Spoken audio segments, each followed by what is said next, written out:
Hello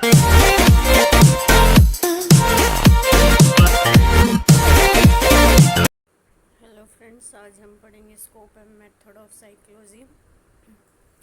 इसमें है हमारी types of psychology, research psychology, जिसमें कि आपका हमारा आएगा abnormal psychology, biological psychology, cognitive psychology, comparative psychology, developmental psychology, personality psychology, quantitative psychology and social psychology. और हमारी जो अप्लाइड साइकोलॉजी है उसमें हमारे पॉइंट्स रहेंगे टाइप्स ऑफ साइकोलॉजी के: clinical psychology, counselling psychology, educational psychology, psychology and law, health psychology, human factor psychology, industrial and organisational psychology and school psychology. तो सबसे पहले हम रिसर्च या जिसको हम प्योर साइकोलॉजी बोलते हैं वो पढ़ेंगे। फर्स्ट है हमारा एबनॉर्मल साइकोलॉजी। एबनॉर्मल साइकोलॉजी में आता है हमारा जिसमें कि जो जैसे क्लिनिकल में हम पढ़ेंगे जिसमें हमारा रहता है इसमें है हमारा एबनॉर्मल बिहेवियर, जो इसमें प्रेडिक्शन, एक्सप्लेनेशन है, change of abnormal pattern of functioning है, वो सब स्टडी किया जाता है पर्सन का। साइकोपैथोलॉजी इसमें स्टडी की जाती है जिसमें कोज और उसका अप्लाइड और क्लिनिकल साइकोलॉजी इसमें पेशेंट को ट्रीट करने के लिए यूज़ किया जाता है। नेक्स्ट आता है हमारा साइकोपैथोलॉजी। साइकोपैथोलॉजी एक टर्म है जिसमें कि मेंटली इलनेस और मेंटल डिस्ट्रेस के रिगार्डिंग स्टडी की जाती है और इसमें जो बिहेवियर और उसका पर्सन का एक्सपीरियंस है वो इंडिकेट करता है मेंटल डिसऑर्डर जो पर्सन में होते हैं उसको। नेक्स्ट आता है हमारा बायोलॉजिकल साइकोलॉजी। बायोलॉजिकल साइकोलॉजी में है हमारे यहाँ पे साइंटिफिक स्टडी है बायोलॉजिकल बेसिस बिहेवियर की और मेंटल स्टेट की, जिसमें कि क्योंकि जो हमारा बिहेवियर है वो टोटली हमारे नर्वस सिस्टम से कंट्रोल होता है। ये आप पढ़ चुके हो, एनाटमी में पढ़ा होगा, जिसमें कि इस जो हमारा सिंपैथेटिक और जो हमारा सिंपैथेटिक ऑटोनॉमिक नर्वस सिस्टम और जो हमारा सिंपैथेटिक नर्वस सिस्टम है वो कंट्रोल करके रखता है। तो उसको समझने के लिए, उसको सीखने के लिए ये वाली अप्रोच यूज़ की जाती है कि कैसे अफेक्ट कर रहा है हमारे बिहेवियर को, हमारा ब्रेन हमारी बॉडी को कैसे अफेक्ट करता है और हमारे बॉडी के जो में कोई प्रॉब्लम होती है, एग्जांपल कोई डिजीज़ कंडीशन होती है, तो वो हमारे बिहेवियर को कैसे अफेक्ट करती है। नेक्स्ट आता है हमारा कोग्निटिव साइकोलॉजी। कोग्निटिव साइकोलॉजी में हमारा इंक्लूड है यहाँ पे इस साइकोलॉजी में हमारा कोग्निशन, हमारा मेंटल प्रोसेस किसी चीज़ को भी असेस करने के लिए और जो भी इंफॉर्मेशन यूज़ की जाती है उसको एज ए फ्रेमवर्क यूज़ किया जाता है। एग्जांपल जैसे कि पर्सन का बिहेवियर और बिहेवियर में जो जो कंपोनेंट यूज़ होते हैं, जैसे हमारा परसेप्शन है, हमारी थिंकिंग है, हमारे इमोशंस हैं, वो सारी चीज़ें हमारे कॉग्निटिव एस्पेक्ट्स में आती हैं। इसके बाद आता है नेक्स्ट है हमारा यहाँ पे कंपैरेटिव साइकोलॉजी। कंपैरेटिव साइकोलॉजी में होता है कि यहाँ पे एनिमल और ह्यूमन बीइंग के बिहेवियर, उसके मेंटल लाइफ और उसके बिहेवियर में चेंजेस, जो सेम कंडीशन में कैसे क्या क्या चेंजेस हो रहे हैं वो सब हम असेस करते हैं। उसके बाद आती है हमारी डेवलपमेंटल साइकोलॉजी। मेन फोकस होता है पर्सन की लाइफ में टिल कंसेप्शन से लेके और डेथ तक में जो भी चेंजेस आते हैं वो पर्सन कैसे अपनी चीज़ों को परसीव करता है, समझता है, क्या क्या उसमें चेंजेस होते हैं। डेवलपमेंटल चेंजेस भी हैं, इमोशनल जो सिचुएशन है वो भी आती हैं और इसके साथ साथ जो सिचुएशन है या जो बिहेव में चेंजेस आते हैं पर्सन के, वो किस तरीके से होता है, वो हम डेवलपमेंटल साइकोलॉजी में स्टडी करते हैं। इसके बाद आता है हमारा यहाँ पे पर्सनैलिटी साइकोलॉजी। पर्सनैलिटी साइकोलॉजी में है हमारा यहाँ पे पर्सन का साइकोलॉजिकल पैटर्न है, पर्सन का, उसके थॉट का, उसके इमोशन का, वो इंडिविजुअल का पर्सनैलिटी बोला जाता है। लाइक वो एक्सट्रोवर्ट है या इंट्रोवर्ट है, तो उसको असेस करने के लिए यहाँ पे हम पर्सनैलिटी साइकोलॉजी का यूज़ करते हैं। नेक्स्ट आता है हमारा यहाँ पे quantitative research study. Quantitative research study में होता है, इसमें एप्लीकेशन है स्टैटिकल एनालिसिस की और पैथोलॉजिकल साइकोलॉजिकल रिसर्च यूज़ होती है। साइकोलॉजिकली रिसर्च में जो यूज़ होता है, इसमें पर्सन के बिहेवियर को एक्सप्लेन किया जाता है और कंपैरिजन किया जाता है कि जो सब फील्ड है साइकोमेट्रिक असेसमेंट के और मैथमेटिक कैलकुलेशन है वो किस तरह से है। एग्जांपल सपोज कि एक पर्सन का आईक्यू लेवल कैसे उसके मेंटल इसमें बोल सकते हैं हम IQ लेवल अगर लो है तो उसमें डेवलपमेंट में क्या क्या चेंजेस हो सकते हैं, तो वो स्टैटिकल कैलकुलेशन भी आती है और बिहेवियर का डिब्रीफेशन भी होगा। इसके बाद आता है हमारा सोशल साइकोलॉजी। सोशल साइकोलॉजी में इंक्लूड है पर्सन का ह्यूमन का सोशल बिहेवियर, उसके साथ साथ पर्सन एक दूसरे के साथ कैसे रहते हैं, किस तरीके से अपने स्टडी को एक दूसरे के साथ अपने बिहेवियर को कैसे मैच करते हैं। एग्जांपल पर्टिकुलर सोसाइटी में रहना, वहाँ के लोगों को समझना, उनके साथ वैसा ही एक्ट आउट करना, और उसकी वजह से सोशल फैक्टर की वजह से पर्सन की लाइफ में क्या क्या चेंजेस होते हैं, बिहेवियर में क्या क्या चेंजेस होते हैं, वो हम स्टडी आउट करते हैं।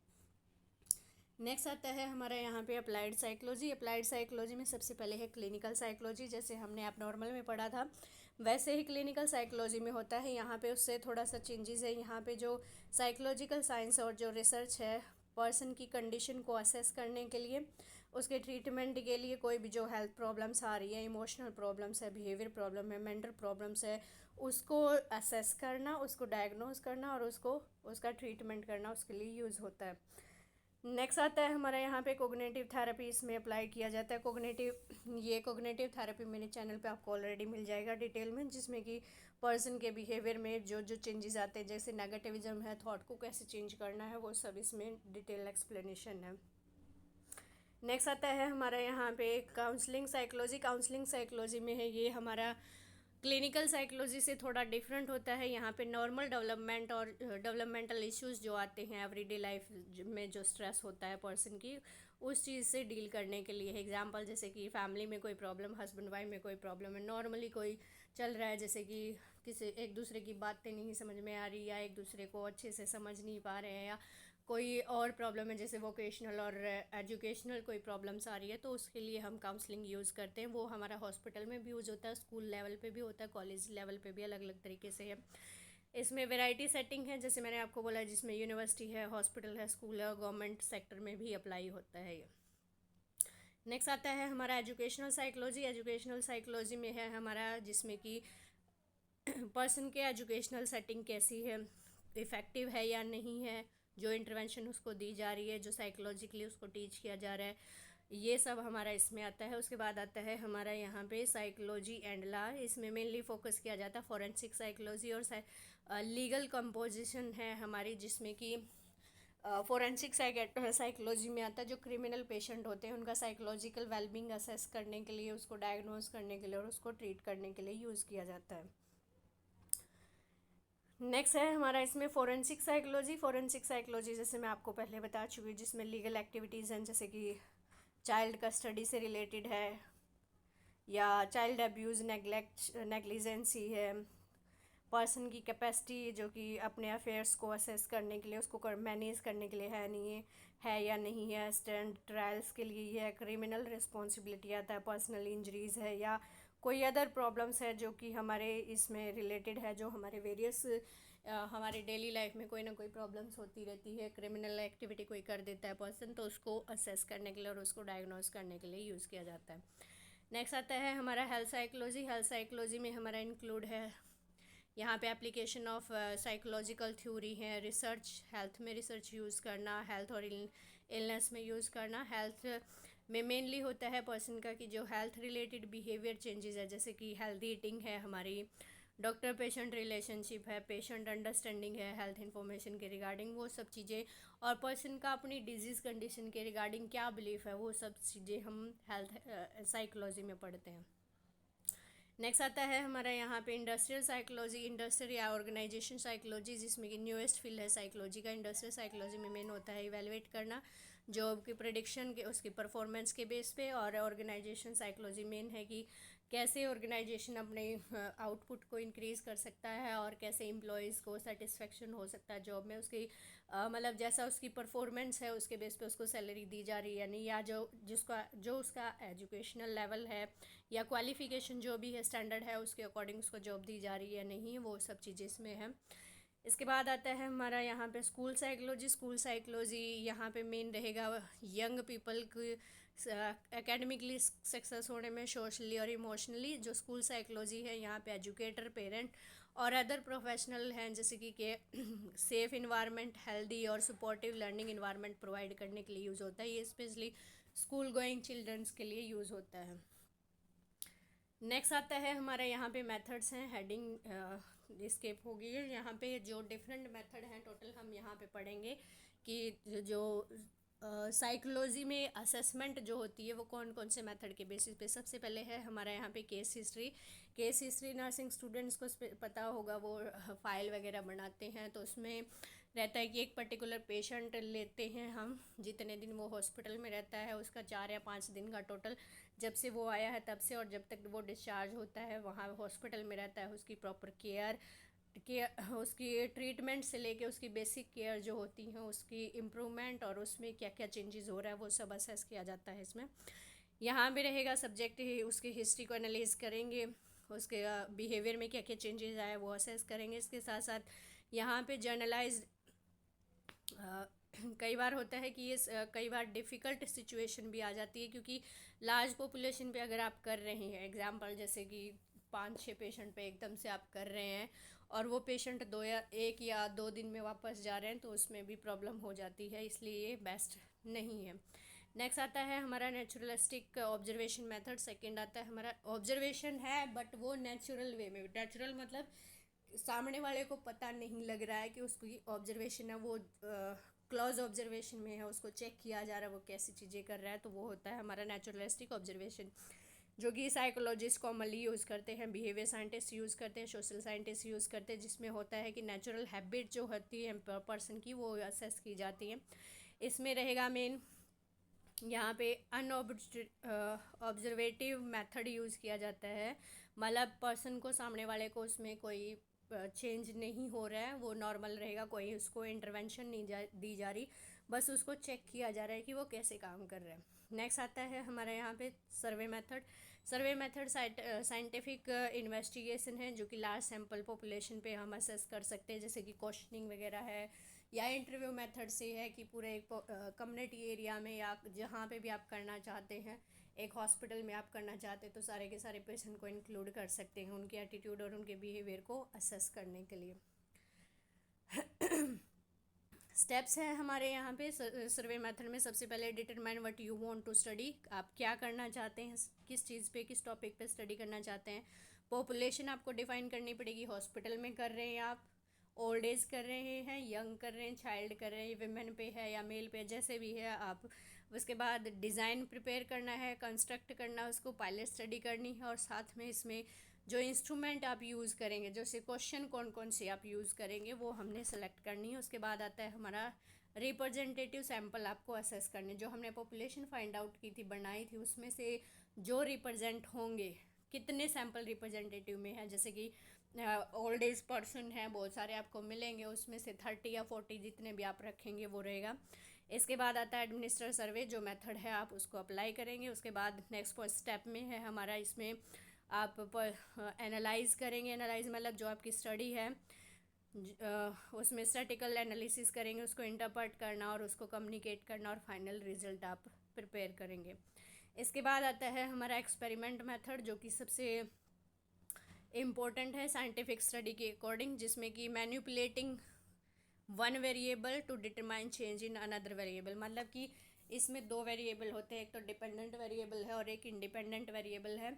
इंडिपेंडेंट वेरिएबल वो होता है जिसकी वजह से दूसरे में चेंज आ रहा है। एग्जांपल, सपोज कि पर्सन को डिप्रेशन है और आप उसको लाफ्टर थेरेपी दे रहे हैं, तो जो लाफ्टर थेरेपी है वो डिप्रेशन पे, लाफ्टर थेरेपी इंडिपेंडेंट है और आपका डिप्रेशन है डिपेंडेंट रहेगा, कि लाफ्टर थेरेपी की वजह से डिप्रेशन में चेंज आया, उसका लेवल कम हुआ, वो रहेगा हमारा।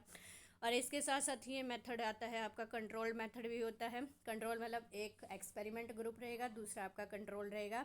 तो एक ग्रुप को हाँ यहाँ पे आपको इंटरवेंशन देनी है, दूसरे में नहीं देनी। यहाँ पे रैंडम असाइनमेंट रहेगा, मैनिपुलेशन है वेरिएबल का, उसके बेस पे हाइपोथेसिस टेस्ट किए जाते हैं, जिसमें कि एक्सपेरिमेंटल मेथड में basically cause and effect assess किया जाता है। कोज मतलब रीज़न क्या हुआ, उसकी वजह से आपकी बॉडी पे क्या अफेक्ट हुआ। एग्जांपल जैसे मैंने आपको बताया कि वेरिएबल में बताया लाफ्टर थेरेपी की वजह से डिप्रेशन पे क्या असर हुआ, वो हम करेंगे। इसके साथ इसमें इंक्लूड है डेलिब्रेट मैनिपुलेशन भी हो सकता है वन वेरिएबल का, और उसको असेस चेंज करने के लिए भी ट्राई किया जाता है। तो पार्ट है एक्सपेरिमेंट मेथड के। सबसे पहले आता है हमारा एक्सपेरिमेंटल हाइपोथेसिस, इसमें एक स्टेटमेंट प्रिडिक्ट की जाती है। उसके साथ साथ हमारा रहेगा यहाँ पे कोज एंड इफेक्ट असेस किया जाएगा पर्सन का, कि हाइपोथेसिस एंड चेंज रहेगा कि कोज एंड इफेक्ट स्टेटमेंट हमारी यहाँ पे रहेगी कोज एंड इफेक्ट में, कि किसकी वजह से क्या हो रहा है। इंडिपेंडेंट वेरिएबल जो कि ट्रीटमेंट आप देते हैं, एक्सपेरिमेंटर जो आप जो करने वाला होता है वो रहेगा, और डिपेंडेंट वेरिएबल है कि जिसमें कि एक्सपेरिमेंटर की वजह से जो चेंजेस असेस करते हैं हम, वो हमारा इसमें रहेगा। इसके बाद एक ग्रुप एक ऐसा होता है जिसमें कि एक ग्रुप में तो ट्रीटमेंट दिया जाता है, दूसरे में नहीं दिया जाता, उसको हम कंट्रोल ग्रुप बोलते हैं। और दोनों का कंपैरिजन किया जाता है, कंट्रोल ग्रुप का कंपैरिजन किया जाता है उसके साथ जो हम ट्रीटमेंट देंगे। एक्सपेरिमेंटल ग्रुप में होता है कि पर्सन रैंडमली असाइन होता है, और इसमें क्या रहेगा कि जो ट्रीटमेंट है वो उसका स्कोर असेस किया जाता है, जो कि कंपेयर किया जाएगा पर्सन के कंट्रोल ग्रुप वाले पर्सन के साथ, जैसे मैंने आपको पहले बताया। एग्जाम्पल है हमारा यहाँ पे हाइपोथेसिस है एस्प्रिन है वो रिड्यूस करती है हार्ट अटैक को। डिपेंडेंट वेरिएबल है हमारा एस्प्रिन, और इंडिपेंडेंट वेरिएबल है नंबर ऑफ हार्ट अटैक। तो एक्सपेरिमेंट ग्रुप एस्प्रिन लेगा ईच डे, और जो कंट्रोल ग्रुप है वो प्लेसिबो इफेक्ट रहेगा, मतलब कोई आप टॉफ़ी वगैरह कुछ भी देंगे तो वो रहेगा, शुगर पिल से कुछ भी दे सकते हैं, तो उसका इफेक्ट आपने एस्प्रिन का इफेक्ट उसमें असेस करना है। इसके बाद आता है हमारा, इसमें नेक्स्ट लाइन एक्सप्लेन की है, कुछ टाइम के बाद, कुछ साल के बाद जो पिल ले रहे हैं उसमें चेक करना है कि कितना डिपेंडेंट वेरिएबल में पिल की वजह से कितना हार्ट अटैक चेंज हुआ है। और अगर उसने एस्प्रिन ली है एक्सपेरिमेंट ग्रुप में तो उसमें स्मॉलर नंबर हार्ट अटैक है then the placebo taker. Placebo मतलब कि हमने उसको शुगर दी थी, शुगर कैंडी या कुछ भी थी वो दी थी, उसके कंपैरिजन में जो जिसने एस्प्रिन ली थी उसमें इसके हार्ट अटैक के चांसेस कम हुए। नेक्स्ट आता है हमारा यहाँ पे कोरिलेशन स्टडी आती है दो वेरिएबल के बीच में, जिसमें कि जो रिजल्ट आता है कोरिलेशन स्टडी में होता है, पॉजिटिव कोरिलेशन भी है, नेगेटिव कोरिलेशन भी है, और नो कोरिलेशन भी है। जो कोरिलेशन है वो हमारा कोरिलेशन स्ट्रेंथ डिपेंड करता है, रेंज है -1.002 +1.00, ये कोरिलेशन का रेंज रहती है। पॉजिटिव कोरिलेशन में आता है यहाँ पे जो वेरिएबल्स हैं वो इंक्रीज़ होते हैं और डिक्रीज़ होते हैं सेम टाइम पे, कोरिलेशन कोएफिशिएंट उसको बोला जाता है। और क्लोज जो कि +1.00 से इंडिकेट करता है उसके आसपास है तो वो पॉजिटिव रहेगा। नेगेटिव में आता है कि जो अमाउंट है वो डिके